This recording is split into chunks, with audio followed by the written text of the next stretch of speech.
13 साल के इस बच्चे को बचपन से ही एक अजीब सा नियम समझाया गया था कि शाम होने के बाद कभी भी सीटी मत बजाना। पर एक दिन जैसे ही उसने इस नियम को तोड़ा तो एक ऐसा खौफनाक शैतान उसके पीछे लग गया जो कभी भी माफ नहीं करता। दरअसल ये सब इंडोनेशिया के एक छोटे से गांव के पास मौजूद एक जंगल में पीट नाम के एक आदमी से शुरू हुआ, जो एक बोतल में मौजूद किसी चीज को जंगल में छिड़कते हुए सीटी बजा रहा था ताकि वो किसी पक्षी को पकड़ सके। तब कुछ देर बाद उसको एक पक्षी की आवाज सुनाई दी जो पास के ही एक पेड़ पर बैठा था, जिसको देखकर पीट ने खुश होते हुए उसे पकड़ लिया और अपनी बीवी विविक को कॉल करके बताया कि मैंने पक्षी को पकड़ लिया है और मैं घर वापस आ रहा हूँ, इसलिए मेरे आने तक तुम पक्षी का पिंजरा तैयार रखना। मगर जैसे ही पीट ने कॉल काटी वैसे ही उसको जंगल से अपनी ही सीटी की आवाज आने लगी, जिससे वो काफी डर गया था। लेकिन पीट को कुछ समझ में आने से पहले ही कोई अदृश्य शक्ति उसको खींचकर अपने साथ ले जाने लगी और जैसे ही पीट मदद के लिए चिल्लाया तो इससे गुस्से में आकर उस अदृश्य शक्ति ने उसको साइड में फेंक दिया।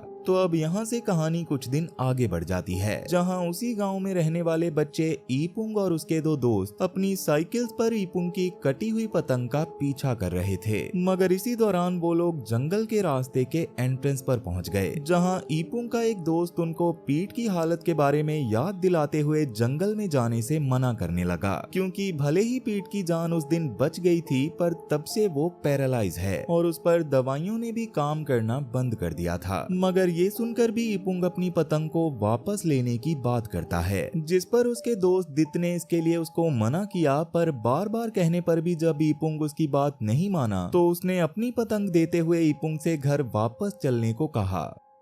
तब ईपुंग भी इस पर मानकर उसके साथ गांव में वापस आ गया, जहां पर सब लोगों ने अपने अपने घरों में एक पक्षी पाला हुआ था। उसी दौरान ईपुंग डार्मो नाम के एक बूढ़े आदमी के पास गया और उससे कल के कंपटीशन के बारे में पूछने लगा, जिसमें सबके पक्षी आपस में कंपटीशन करते थे और लंबे समय से डार्मो ही उसको जीतता आ रहा था। लेकिन डार्मो ने अपने पक्षी को दवाई देते हुए ईपुंग को बताया कि उसकी चिड़िया की तबीयत काफी ज्यादा खराब है, इसलिए शायद इस बार किसी और को जीतने का मौका देना चाहिए। अब ये सब सुनकर ईपुंग वहां से अपने घर वापस चला गया, जहां जाकर उसने अपने दादा ललांग को डार्मो के पक्षी के बीमार होने के बारे में बताया, जिसके बारे में सुनकर ललांग को समझ आ गया था कि अब अगले दिन के कंपटीशन में उनका पक्षी ही जीतेगा। इसलिए वो अपने पक्षी को सीटी बजाते हुए खिलाने लगे, जो देखकर ईपुंग ने भी उनकी तरह सीटी बजाने की कोशिश की। मगर तभी वहाँ ईपुंग की दादी बिडोक आ गई और उन्होंने ईपुंग को सीटी बजाने से मना करते हुए कहा कि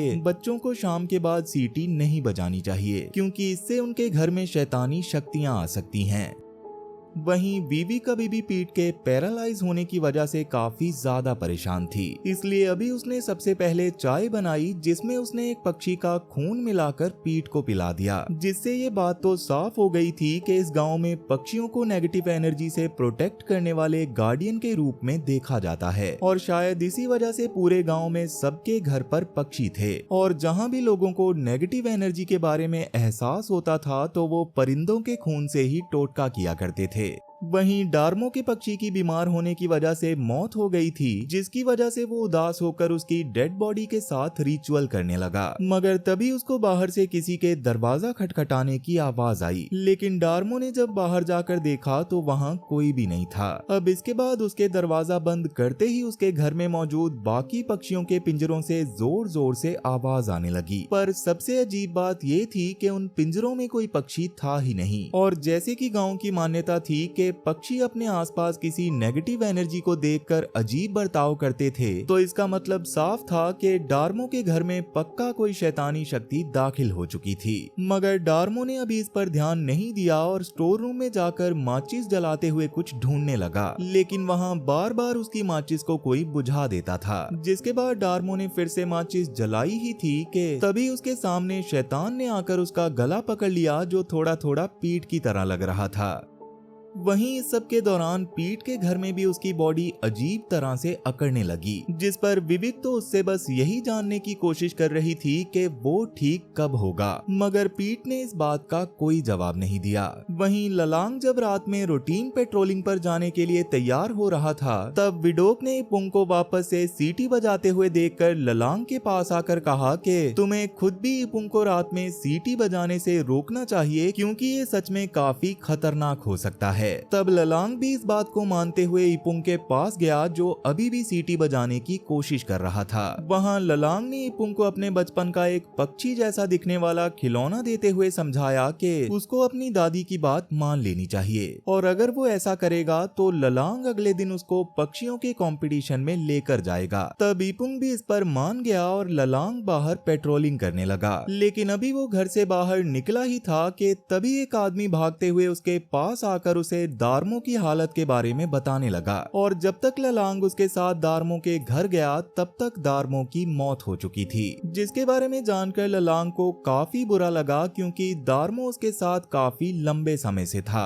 इधर विविक अभी पीट को खाना खिलाने की कोशिश कर रही थी कि तभी अचानक पीट बेड पर गिरकर ही तड़पने लगा, जिसे देखकर विविक को समझ नहीं आ रहा था कि उसे क्या करना चाहिए।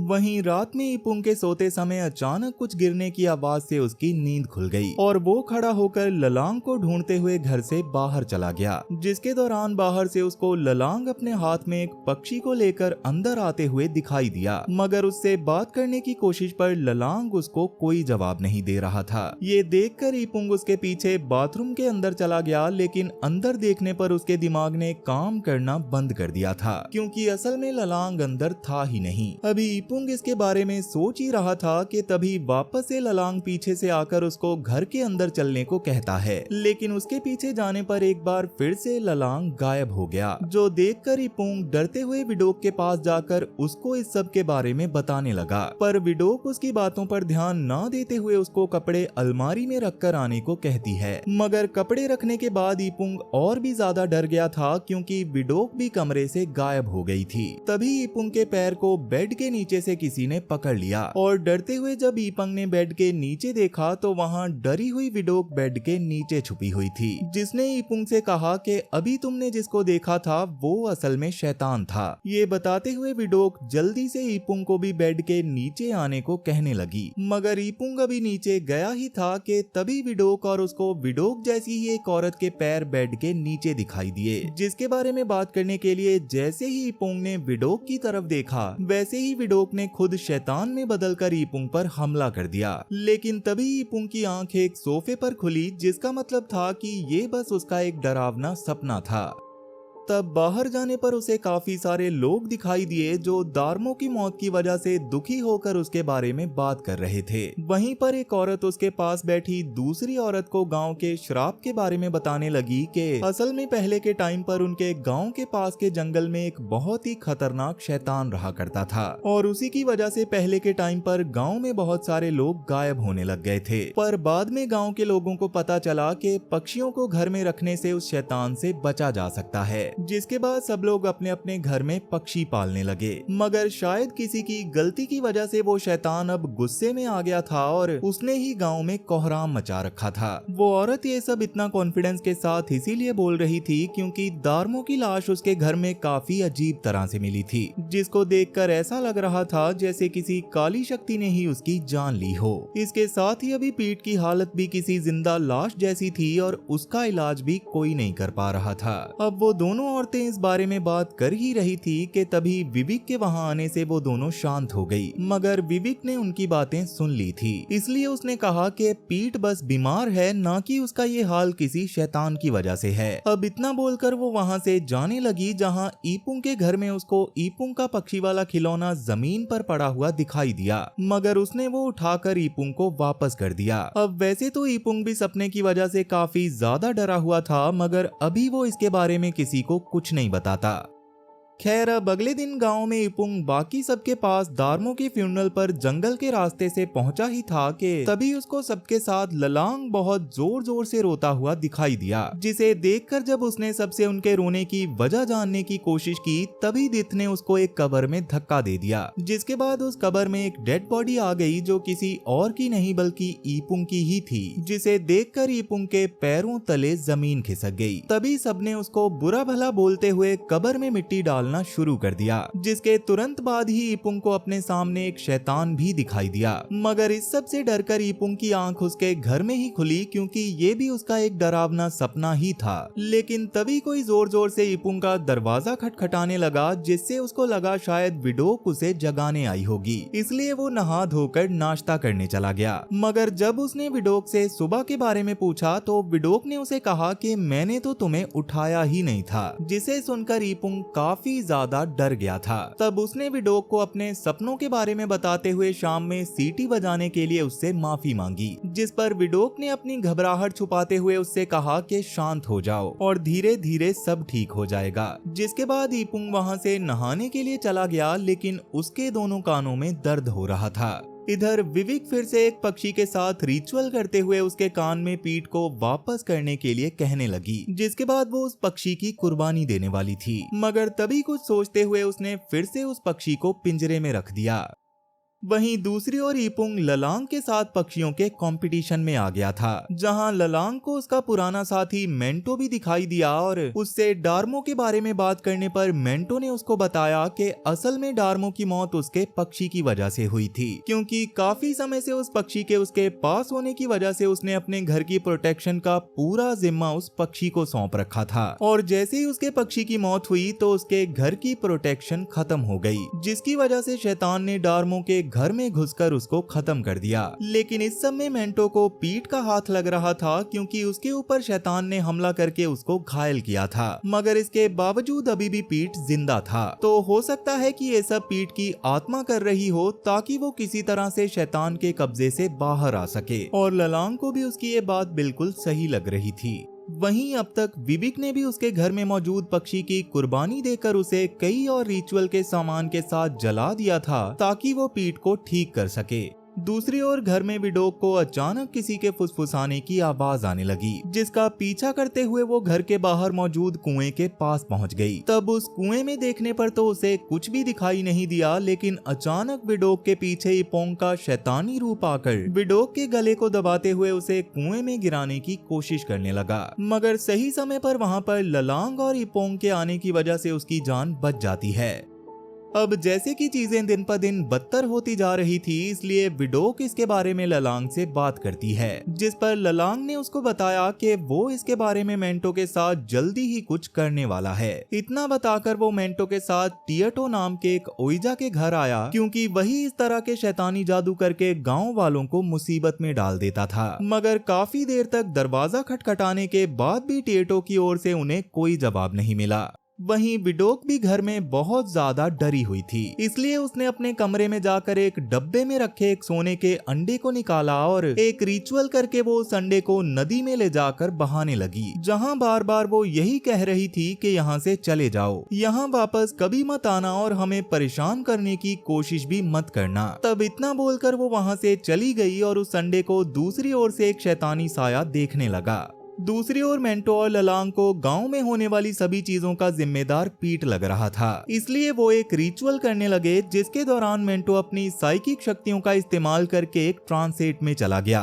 जहां वो खुद को गांव के जंगल में देख पा रहा था और वहां जाकर उसने पीठ को आवाज लगाना शुरू कर दिया, ताकि वो उससे जान सके कि वो गाँव में होने वाली चीजों को अंजाम क्यों दे रहा है। जिसके अगले ही पल पीठ उसके सामने आ गया और रोते हुए मेंटो को सब बताने लगा कि असल में उसको वहां से बाहर निकलने के लिए किसी और को वहां पर कैद करना पड़ेगा। इतना बोलकर वो अचानक मेंटो के और ज्यादा पास आ गया, जिसकी वजह से मेंटो का ट्रांस टूट गया और तब उसने ललांग से बात करते हुए उसे बताया कि असल में गांव में होने वाली चीजें पीठ की वजह से ही हो रही हैं, क्योंकि पक्का उसने जंगल के शैतान से रिलेटेड कोई काला जादू करने की कोशिश की होगी, जिसका उल्टा असर होने की वजह से वो वहां पर फंस गया है और अब उसको बाहर आने के लिए 40 दिन के अंदर खुद की जगह शैतान शैतान के पास किसी और को छोड़ना होगा, वरना वो वहाँ से बाहर नहीं निकल सकता। इसीलिए उसने डार्मो को वहाँ फंसाने की कोशिश की थी, लेकिन डार्मो के वहाँ फंसने से पहले ही उसकी मौत हो गई। वहीं विवी किसी बात की वजह से परेशान होकर ट्रिएटो के पास आकर उससे बात करने लगी, क्योंकि असल में उसने ट्रिएटो की मदद से ही कुछ ऐसा किया था जिसकी वजह से पीट वहां पर फंस चुका था। खैर, अभी उसने ट्रिएटो से कहा कि 40 दिन होने में सिर्फ 6 दिन ही बचे हैं और पीट अब तक ठीक नहीं हुआ है, इसलिए मुझे डर लग रहा है। अब ये बात सुनकर ट्रिएटो ने उसे एक पोशन देते हुए कहा कि ये पोशन उसकी मदद कर सकता है, जिसके लिए तुम्हें इस पोशन को किसी गर्म खून वाले इंसान को पिलाना पड़ेगा और उसके बारे में पीट की आत्मा तुम्हें खुद इशारा देगी। लेकिन अगर तुमने इसे किसी गलत इंसान को पिला दिया तो पीट हमेशा के लिए उसी शैतानी दुनिया में कैद हो जाएगा। अब अगले दिन ही इपुंग अपने स्कूल में पीटी करते हुए अपने मुंह से बहुत सारा खून आता हुआ देखकर डर गया और उसके बाद जैसे ही उसने अपनी गर्दन ऊपर की, वैसे ही उसके टीचर ने शैतानी ढंग से अपनी गर्दन पीछे घुमाते हुए उसको सही से पीटी करने को कहा, जो देखकर इपुंग इतना ज्यादा डर गया था कि वो बीच में ही स्कूल के बाथरूम की ओर भागने लगा। लेकिन बाथरूम के अंदर आते ही वो पीट के घर पहुंच गया, जहां पीट ने शैतानी ढंग से उसके ऊपर हमला कर दिया और वहां का दरवाजा बंद होने की वजह से इपुंग वहां से भाग भी नहीं पा रहा था। लेकिन तभी इपुंग की आंख उसकी क्लास में खुली, जिसका मतलब था कि ये सब बस उसका एक डरावना सपना था। लेकिन इपुंग उस सपने को देखकर इतना ज्यादा डर गया था कि वो चलती क्लास में ही अपने बैग को लेकर अपने घर की ओर जाने लगा। दूसरी ओर ललांग जब अपने घर में उस सोने के अंडे को ढूंढ रहा था, तब विडोक ने उसको बताया कि वो पहले ही उस अंडे को नदी में बहा चुकी है, मगर उसके बिना बताए ही ऐसा करने की वजह से ललांग ने उस पर काफी गुस्सा किया और क्योंकि अभी वो बीमार भी थी, इसलिए ललांग ने उससे कहा कि तुमने बिना पूछे वो रस्म की, इसीलिए तुम्हारी ये हालत है। वहीं इपुंग के घर की तरफ आते समय एक छोटे ट्रक वाले ने उसके पास आकर ललांग के घर का रास्ता पूछा, जिस पर इपुंग ने उसे बताया कि वो ललांग का ही पोता है और अपने घर ही जा रहा है। ये जानकर उस आदमी ने इपुंग को अपनी गाड़ी के पीछे बैठे कुछ मजदूरों के साथ ही बिठा लिया। लेकिन रास्ते में वो सब मजदूर इपुंग से शैतानी बातें करते हुए उसे जंगल में ही रुकने को कहने लगे, जिससे इपुंग को समझ आ गया था कि ये सब असल में गाँव के पुराने लोग हैं जो पहले के समय में जंगल में गायब हो गए थे। और ये बात समझ आते ही वो गाड़ी से कूदकर वहां से घर की ओर भागने लगा, जिसके दौरान उसका पक्षी वाला खिलौना वहीं पर ही गिर गया। अब घर जाकर उसने रोते हुए ये सारी बातें विडुक को बताई, मगर विडुक ने उसे गले लगाते हुए कहा कि सब ठीक हो जाएगा और अब कोई भी भूत उसका पीछा नहीं कर सकता। वहीं विविक इस वक्त अपने घर के बाहर कपड़े सुखा रही थी, पर तभी उसको कपड़ों के पीछे कोई खड़ा हुआ दिखाई दिया, जिसको देखकर वो थोड़ा सा डर गई। लेकिन थोड़ी हिम्मत करके जब उसने उस कपड़े को खींचा तो उस कपड़े के नीचे इपुंग का वही पक्षी वाला खिलौना पड़ा था, जो कि कहीं न कहीं पीठ का इशारा था, जिससे वो समझ गई थी कि उसे ट्रिएटो का पोषण जाकर इपुंग को पिलाना है। इसलिए वो खाने के बर्तन वापस करने के बहाने इपुंग से मिलने उसके घर चली गई, जिस पर विविक ने इपुंग को वो पोषण देते हुए कहा कि तुम्हारी तबीयत खराब होगी और ये इसी तरह की चीजों की दवाई है जिससे तुम बेहतर महसूस करोगे। और इपुंग ने उस पोषण को पी लिया, मगर विविक के वहां से जाते ही उसको चक्कर आने लगे, जिसके बाद उसके अंदर जाने पर वो अपने आप ही फिर से पीट के घर के अंदर पहुंच गया, जहां का दरवाजा भी अपने आप ही बंद हो चुका था। वहीं ललांग को अपने घर में इपुंग के चिल्लाने की आवाजें आ रही थी, इसलिए गुस्से में उसने ट्रिएटो के घर जाकर सीधा उसका कॉलर पकड़ लिया और उससे पूछने लगा कि उसने इपुंग और पीट के साथ क्या किया है। लेकिन ट्रिएटो ने उसको बस इतना कहा कि उसने खोई हुई आत्मा को उसके घर तक वापस आने का रास्ता बताया है। तब ये सुनकर ललांग गुस्से में सीधा पीट के घर जाकर पीट को पकड़ते हुए उससे इपुंग के बारे में पूछने लगा, मगर विविक बीच में आकर उसे वहां से भगाने लगी। और तब ये बात भी रिवील हो गई कि असल में उन दोनों मियां बीबी ने अमीर होने के लिए शैतान के साथ कोई सौदा करने की कोशिश की थी, मगर गड़बड़ हो जाने की वजह से पीट उसकी ही दुनिया में जाकर फंस गया। तब इससे गुस्से में आकर ललांग ने पीट को बद्दुआ दी कि वो मरते दम तक इसी तरह से उस दुनिया में फंसा रहेगा। उस समय पीट के घर में होने की वजह से ईपुंग को भी ललांग की आवाज आ रही थी, इसलिए उसने दरवाजा पीटते हुए ललांग को अपने बारे में बताने की कोशिश की, मगर दूसरी दुनिया में होने की वजह से ललांग उसको नहीं देख पाया। तब ललांग ईपुंग को बचाने के लिए वापस से मेंटो के पास चला गया, जहां मेंटो अब उसको शैतान की दुनिया में भेजने वाला था ताकि वो ईपुंग को वहां से बचा कर ला सके। तब रस्म चालू करने से पहले मेंटो ने ललांग को पक्षी के आकार का एक खंजर देते हुए उसे अपने पास रखने को कहा, क्योंकि वो खंजर शैतान की दुनिया में उसकी मदद करने वाला था।